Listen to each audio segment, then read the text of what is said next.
O nwere onye jụrụ m ajụjụ ife ya eme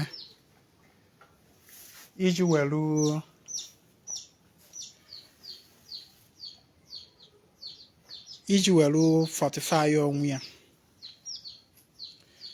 against ndị ilo.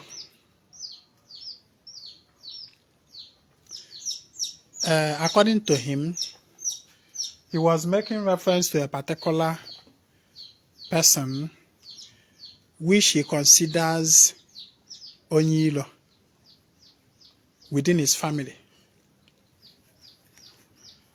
So what I told him was, what if the person you are seeing as Onyilo is not actually the major threat? What if your Onyilo, your most dangerous Onyilo, what if it is somebody you never thought of? What if it is somebody you never knew? So if you're asking of how to fortify yourself against a particular Onyilo, what about Onyilo na amaho? Biko nyaka we na atuso ozi a, anyị ji ozi ọzọ wee bịa.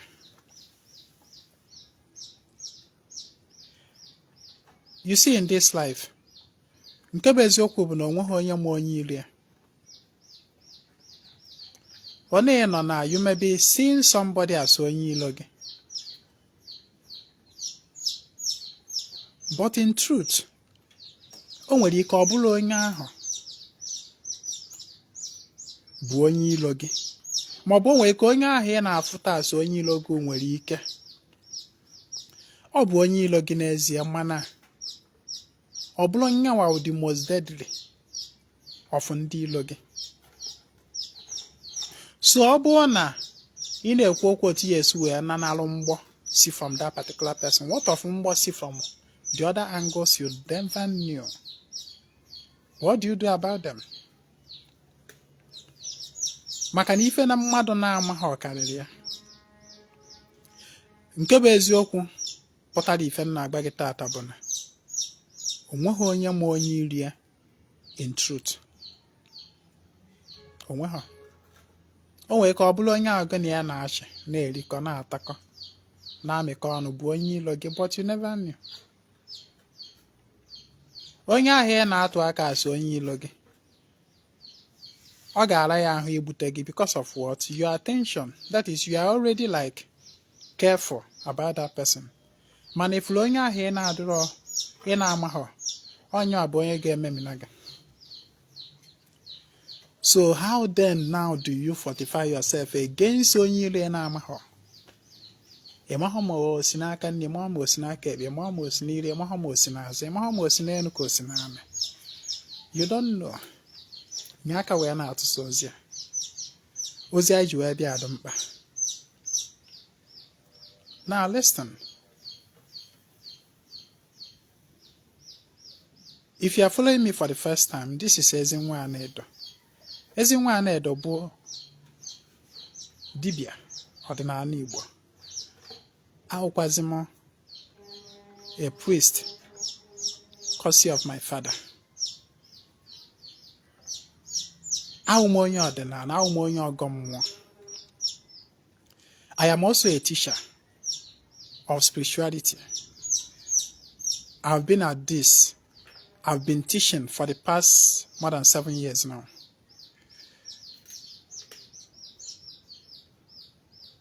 Now listen. I always teach people about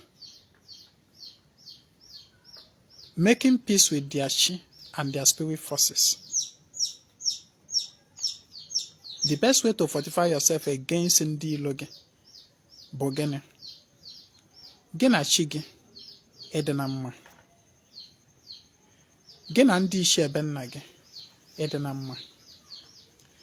Gị na aja na be nna gị ịdị na mma. Gị na mmụọ na-emere na be nna gị ife ịdị na mma. Gị na ndị otu gị ịdị na mma.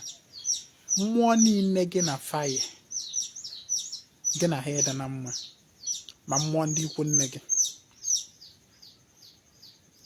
and gị na afọ ịdị na mma bụ gịnị site na ịdị na-agodo sifa on daily basis. Ịdị na-agodo sifa, ịdị na-agwa ha okwu, ịdị na-commune with ifanwa. Onya mere nji ekwu okwu maka practice of daily golf.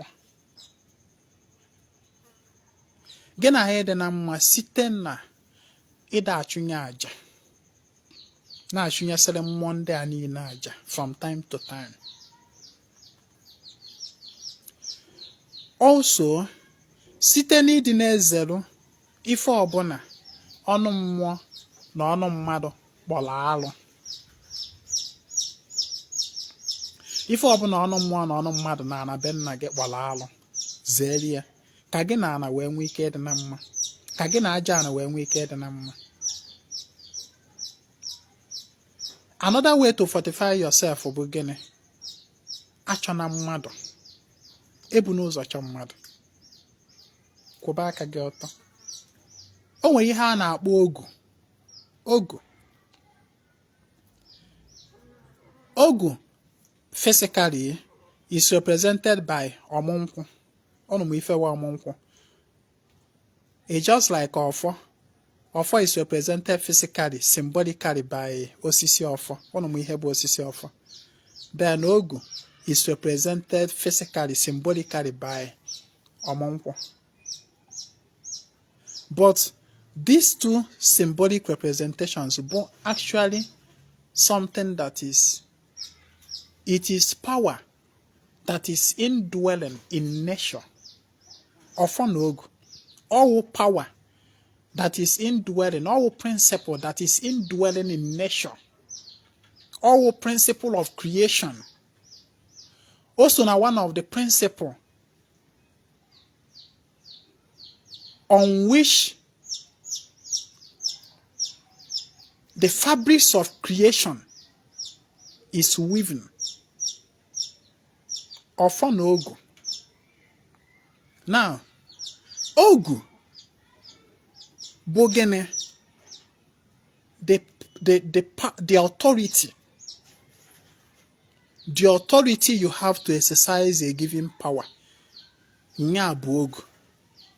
Now, that power you exercise bụ nyawa bụ ọfọ. That is to say, ọfọ bụ power, mana ogu bụ authority. It is the authority that powers the power. The ihe ahụ bụ the power. It is from authority that power draws its strength. Yeah, bụ ihe ọbụla ị na-eme na ihe ọbụla ị na-eme na the authority that is behind that thing you are doing. Onyanwa bụ ogu. Nyanwa bụ ogu. Na o nwere ihe Igbo na-ekwu sị na ọ bụ ife ogu tigburu ka ọfọ na-eri. Ife ogu tigburu ka ọfọ na-eri. Ọfọ na-ejighị ogu dalụ mmiri, ọ dị worthless. Onye mere mmadụ ịpụta na-aga ọfọ. Ọfọ ị na-aga ọ dị worthless. Ma ọ bụrụ na ogu na-aba akị ya akwụkwọ ọfụma. Ọfọ na ogu gị dị pure. Ogu gị especially. Ogu gị dị pure n'ebe mmadụ nọ, n'ebe mmụọ nọ. That is to say, na mmadụ na-eme gị ife, for instance, o wee bụrụ na ogu gị tigburu nke ya, o nwere ọnata ife onye ahụ ga-eme that can affect you. It's not possible. Ọsọ onye ahụ na ọgwụ ka onye ahụ na-agwọ. Ogu gị tigbuo nke ya, that is authority gị tigbuo nke ya. Authority gị bụ gịnị? That uprightness. Uprightness bụ innocence. Your innocence dị pure than onye ahụ na-eme gị ife. Onwe ata ife onye ahụ mere n'ụwa ka o metụta gị. Because of what? If you are innocent of any accusation somebody brings against you, the accusation of that person is worthless. Ajana ga-emegide onye ahụ. Chi will be powered by your ogu imegide onye ahụ. So the highest fortification you can have over yourself against onye ilo gị bụ gịnị? Ogu gị. Ogu. Maka na ogu anụnwa bụ the first. It even comes first before nke gị na chi gị na ndị ichie na others edena, because gị na ha edena mma bụ na ogu gị kwụ ọtọ. Ogu, your innocence kwụ ọtọ. Your authority, because your authority flows from your innocence. Spiritual innocence. So that person after as onye ilo gị cannot do you anything. Both mana mmụọ mana mmadụ. Ma ọ bụrụ na ogu gị tigbuo nke ya. The reverse will even be the case. Onye ahụ na-eme ka o megide gị, ọ na-emegide onwe ya. Because of what? Ogu gị tigburu nke ya. Innocence. Achọna mmadụ. In your dealing with your fellow human being, in your dealing with a mmụọ, make sure they are not on the side of megide. Make sure they are not on the side of okuasa. Make sure they are not on the side of imegide eziokwu na ndụ. Eziokwu na ndụ. Maka na ọ bụ ọfa agọrọ n'eziokwu na ndụ bụ nyanwa na-adị ile.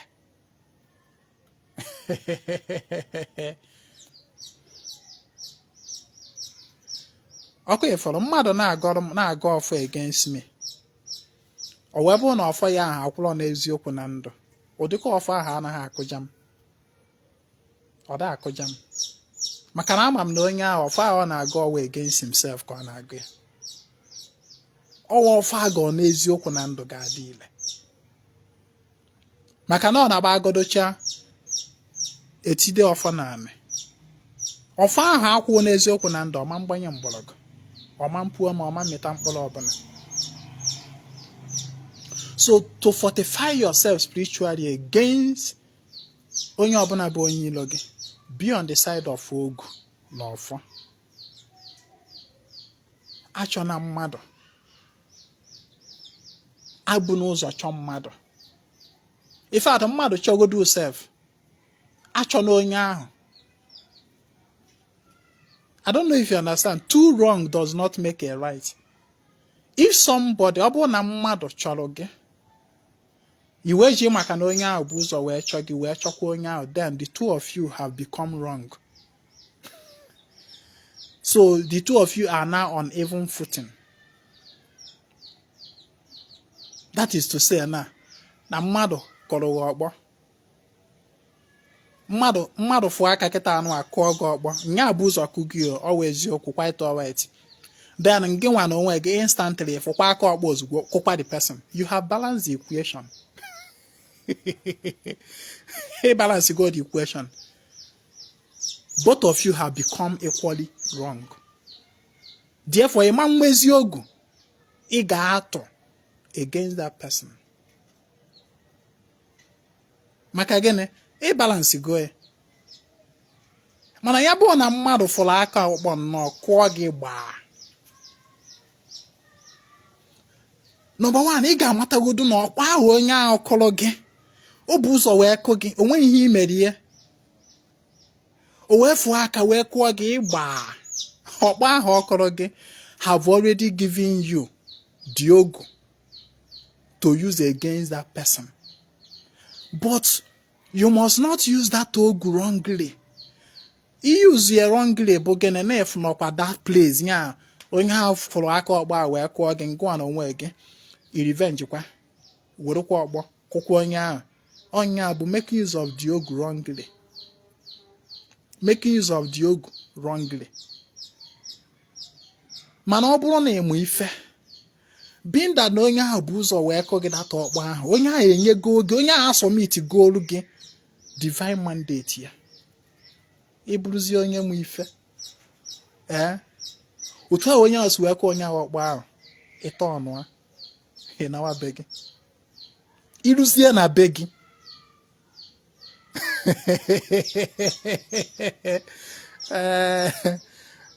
o nwere article ndelu about 4 or 5 years ago. About 4 or 5 years ago, I captioned the article, "Do not fight your enemy on an even footing." Do not fight Onyilogi on an even footing. That is, on a familiar footing. Amami ghọtara oyibo. Onyilogi anụso na ya ọgụ on a familiar footing. That is, anọ na ground Onyilogi the familiar wee nụso ya ọgụ. Ịchọ ịnụso Onyilogi ọgụ, titọrịa ya, buru dị ọgụ, gaa higher, take it up to a realm, to the ground, to the footing where that your Onyilo is not familiar with. So na mmadụ bịa kịta anụnwa dụọ aka n'ọnụ ngụnwa edokwara ya, then you guys are na-egwu ụmụaka, egwu ụmụazị, na-anụ dị ọgụ on the same footing, on the same realm your enemy is familiar with. Ị ga-take ya higher. So now, for instance, I'm just trying to explain to you how to make use of Ogu.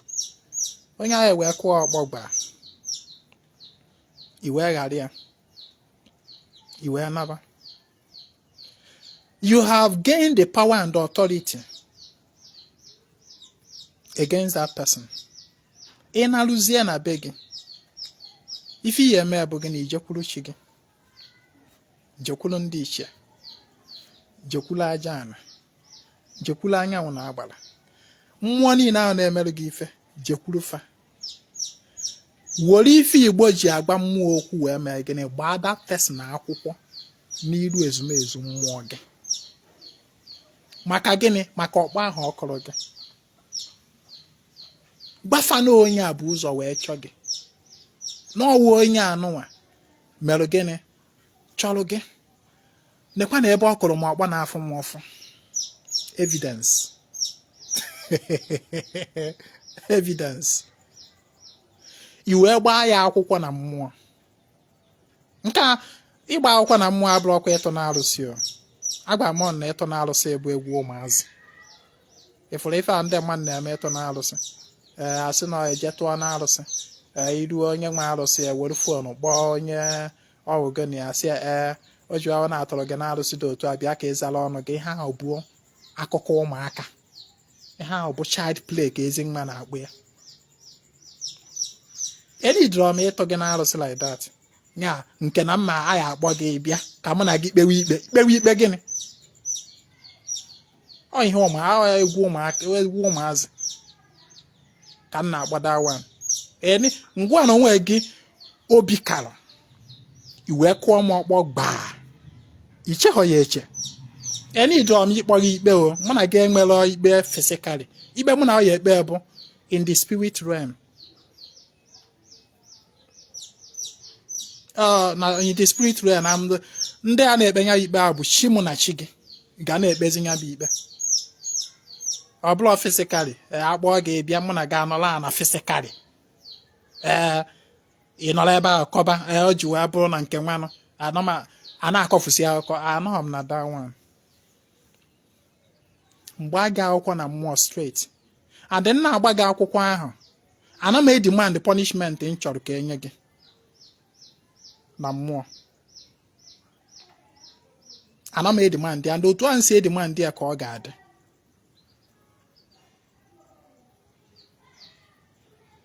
So I will not bring myself so down to balance the equation with you physically. Ma hapụ gị iche na m ọghalụ gị. ịkọrọ mmadụ ọgbọ onye ahụ ghara gị tọnụ azụ ya naba. Ịkọrọ onwe gị aka, hey, I don't win am. Hey, if you get power, why you no talk? If you get power, why you no slap me back? If you get power, why you no blow me back? Hey, loser, oh, I don't win you. Oh, ị na-akọ nonsense. Mgbe m na-abara ka m ma apịago nkewa ọkụ mmụmụ. Ihe ndị baya na-agba ịpịa mmadụ ọkụ mmụmụ. Because inyego m license. License ya inyere m, I will not misuse it. I will use it against you. Ihe anụnwa bụ ife. People that understand spiritual principles, like all these people we call occult people, anyhow, their way of life, they'll first of all set you up. Now you set to go up, now you give free liberty, they go give you free liberty to first do them. Once you enter that trap and you first do them, how? If go for license. They will now go to their temple. They go drain your destiny dry. And because of what? Now you first of all submit your mandate, your spiritual mandate, which is your ogu. Now you first submit your ogu to them to do with it whatever they want. Therefore, they are going to do it. Onye am an occult person. Ebia o nwere ike maybe na ọkpọtara gị boy ọ ga-enye gị free liberty to ihe ya niile to where o nwere ike chikwuo gị ka warehouse self ọma ndị na-monitor do your whereabouts self ife ọ bụla ị na-eme wute ngwa afịa you know one no just ọ ga-ahapụ gị nnọọ ọ ga-enye gị that free liberty if you do now you're right iwe bidozie wee buruwezie ngwa afịa ile ikushi ego ile iwere ego na-emere ihe so gị na-agbarụ club o eke na-agbakwu na self na-alụ ụlọ na bọga gị iche na ọgaga amahọ ihe ahụ liberty ka o nyere gị for you to submit your spiritual mandate to him. You submitting your spiritual mandate to him bụ gịnị gị nwe ibu ụzọ wee mee gịnị wee were nke ya. Once ibu ụzọ wee were nke ya kpam nwanne he submit go your spiritual mandate to him and he is going to make use of that mandate as he wills. Onyawa bụ ogu. Ogu bụ spiritual mandate. Go. So if you want to fortify yourself against any onyilo, make a sure of no ogu the pure. Ogu the pure. Ogu do na pure. One name na go for two. Yeah, if you know one name. If you know when you see onya obu onyilo ge you na deal. Man ebu n'ụzọ wee chọ. And then kabalo funa gị na ọla mmụọ ndị gị na faid na mma. Maka na mfanwa ga na-ekwuchitere gị ọnụ gị na mmụọ. Asị na na onye nwa na ubu onye ilo gị na ka ije ka ịgwọ ọgwụ against him. Ịnwa ya anwa. You have submitted your spiritual mandate to him. And don't wake up na mmụọ. Onye anyị na-afụta asị onye ilo gị nwee ike dị innocent. Mana n'anya nke iji wee bụrụ mmadụ ị na-afụta ya asị na ọ bụ onye ilo gị maybe na o nwere one or two ọ gbara gị ma one or two ọ na-eme ị na-aghọtasị ha isi na ọ bụ onye ilo gị na ọnya na-achụ gị ị na-ama ya ikpe maybe ị nọ n'azụ ya ị na-akọrọ ndị mmadụ ịfụkwara onye eni ọwụ na ọkọ ọtụmanụ ịfụkwara onye eni ọ na-agwọ ọgwụ ịfụkwara onye eni ọwụ mmadụ ọjọọ ịfụkwara onye eni onye ahụ ị na-akọ about ọnụghị ife ikwuru mmadụ ka ị na-akọrọ n'azụ ya ị na-atụ ya aka ọjọọ na ọ bụ ajọ mmadụ na ọ bụ onye ilo gị na ọ naghị achọ agam n'ilu gị ị na-ekwu ya ka ị na-ekwu ya o nwere ka onye ahụ aka ya ada ọcha maybe onye ahụ o nwebelo anything o mere in the secret against you mana dutu ihe na-afụ na mmadụ ị na-afụ na ụdị mmadụ uche ga-abụrụ na onye anọ nya ka a na-arịa ikwujogo mmụọ ya maka na ka ị na-ekwujo ya n'azụ ya nyanwa anụ ha mana chi ya nụrụ aja ana nụrụ mmụọ ndị na-emere ife ya nọrọ, ndị otu ya nọrọ. Onye ahụ nwa cheta gị ife onye ididewere ụjọs ofu ife ka o eji wee gbakọ mmụọ niile so ya na gwafe okwu sifafa na-ekwu ife onye a na-ekwu n'azụ ya na onye a na-akọta afịa na-eme nte eme imo innocence spiritual mandate. Ọ gbara anaghị akwụkwọ na ezumezu ya nwanne ịtọkirigo inwego ụgba. Onye mere o ji adụ mkpa ị na-anụso onye ile ọgụ, do not be specific, especially ọgụ mmụọ. Maybe na ị na-agwọ ọgwụ to protect yourself against a particular person. Akpọna that person afa. In fact, ị na-alụ social mma akpọna anybody afa. Maka na o nwere ike onye anyị na-agba afa abụrọli onye bụ your enemy, ọ bụrụ onye abụ onye ilo gị. Mana afa gị ahụ ịkpọrọ pim. Ọ bụrụla ana na onye ahụ adịrọ guilty of ihe anyị na-eme ya accuse, ngwa na onwe gị enwego problem. Mmụọ ga-atọ ọnụzi against you, ogu ga-atọ ọnụ against you. So na onye a mere go na ezumezu dị na mma, ị na-agodosiri fa, ị na-emedosi fa, ị na-agbafa ka ha na-protect gị against by n'ime ụlọ. Ị na-agwa ka ha na-protect gị against your enemy. Onye ọbụla bụ onye ga na-echeru gị ife ọjọọ. Go na ezumezu dị na mma. And then kabalụ fụ na your spiritual mandate dị intact. Your spiritual mandate bụ your ogu, your innocence. Na ọ dị intact. Ebu n'ụzọ chọọ okwu. Mana onye buru ụzọ chọọ gị, mara ife not to balance the equation on the common ground onye ahụ dị familiar with. Ana m ekwu ya.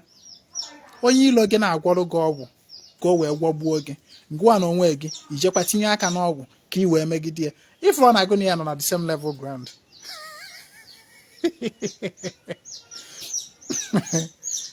Somebody na-agwọrọ gị ọgwụ ka o wee megide gị ka ya na-aga na n'iru. Ngwa na onwe ijekwa na-agwọ ọgwụ ka ị wee megide ya ka ọ na-aga na if ọ na-agụ na ya na unu na-egwu egwu ụmụaka, egwu ụmụazị. Tụọ m aka ntụọ gị aka. Egwu ụmụazị ka unu na-egwu. Na the best thing ị ga-eme that person na-agwọ ọgwụ against you bụ gịnị? Jee gbaa ya akwụkwọ na mmụọ. Gbaa ya akwụkwọ na ezumezu gị. Gbaa ya akwụkwọ n'iru chi gị. Gbaa ya akwụkwọ n'iru ndị ishia. Gbaa ya akwụkwọ n'iru ndị otu gị. Gbaa that person akwụkwọ. Onye ahụ dịla na guilty, etitọọ ya. Ka mgbe gị spiritual power, spiritual mandate, or blood by age, or blood by sex, or blood by na-etolo ogologo ma ọ na-agbala agba. Your spiritual power lies on your spiritual mandate, your innocence, your ogu. Mma pelu mpe nwa ahụ na nwere ike itito ngwa ahụ na. Ma ọ bụrụ na spiritual mandate ya dị purer than your own, ọ bụrụ na ogu ya dị purer than your own. Nwa ahụ na nọ n'ala ga-agbọkwuchie chi ya etigbuo ngị nwa ahụ na. So I don't see the reason why gị na chi gị dị na mma, gị na ndị ichie dị na mma. Ị naghị achọ nwoke okwu, ị naghị achọ nwaanyị okwu. Ị naghị emegide nwoke nke iji emegide nwaanyị. And then ị na-atụ ụjọ na somebody bụ onye ilo gị na onye ahụ na-eme ife against you. Why will you be that afraid? Why will you be scared? What then is the work of your chi? Chi gị na-amalụ nzu everyday. Chi gị na-agọrọ ọjị everyday. Ma ndị ichie be nna gị na-agbakọ. Ma aja na be nna gị, mmụọ be nna gị, mmụọ ndị ikwu nne gị, ndị otu gị. Gịnịzi wụ their work? Aja ị na-achụnyere fa iche na for nothing. Iche na ka ha wee na-ekwele oyoyo na-agbara alaba nkụ. Ọjị ị na-agọrọ fa everyday. Iche na ọ bụ for gịnị? Ị na-emelụ fa ife ndị a niile for what? For them to be watching your back. maka gịnị ihe ahụ na-agwa ọnụ that my slogan that na onye nọ n'ime mmọnwụ na-afụ onye nọ na mpụta mana onye nọ na mpụta ada afụ onye nọ n'ime mmọnwụ na mfanwa nọ n'ime mmụọ na mfanwa bụ mmụọ na-afụ ihe na-eme na mpụta fa na-afụ everything clear mana ngị nwa nọ na mmadụ anaghị afụ ife na-eme na mmụọ ọnya mere iji eji wee mee gịnị welu fa wee hiri isi ọ ya bụ ebe ahụ anya gị anaghị afụ ka anya fa luo ebe ahụ aka gị adị elu ka aka ha nwa luo ebe ahụ uche gị na-adị elu ka uche ha nwa luo and for them to take proper care of that which is beyond your knowledge and your wish. Onya ka iji agodo siri fana. Onya ka iji emerufu ife na. Onya ka iji enyelu chi gị nne. Onya mere iji achụnyelu ndị ichi aja. Onya mere na iji aga ofu every day na. Onya mere na iji ama nzu na ama Anaedo na atọ nkwụ na awa ọjọọ. That is the reason you do all these things now. Because you want them, you want them to be watching your back. Therefore, how can you be doing all these things and yet you are still afraid?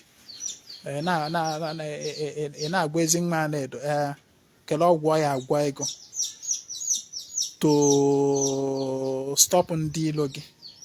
Stop them from getting. Yeah? It doesn't concern you if you are provided that your spiritual mandate is pure. Ogu dola na pure onya na ofe na ago na adile. Maka na obi ife ogu tigburu ka ofo na eri. Ife ogu tigburu ka ofo na eri.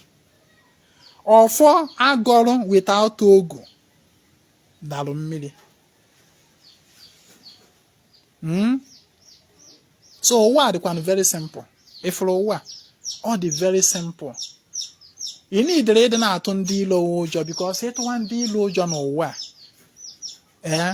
You can never have peace. Because the truth is that onwe no wa na enwe onye ilo. Obu no mmadu nwe onye ilo oye enwezi ezumike then nobody can be at peace. Nwe onye ga enwe ezumike. Mana whereby na go na chi gị na ọla mmụọ ndị a niile dị si na mma nwanne ị na-abọọla ịlalụ onwe gị ọla like a baby. You sleep like a baby. Enwere onwe gị aṅụrị ị na-elu akpụ like this. Ị na-elu with confidence. Akpụ banye n'afọ gị otu a balance ya ọfụma. Ị na-aṅụrụ onwe gị biya like this. Ị na-aṅụ ya with confidence. Ị ghọtago? So ekenekwara m ọnụ. Ekenere m ọnụ. Misinformation bụ ife na-adịghị some people nsogbu.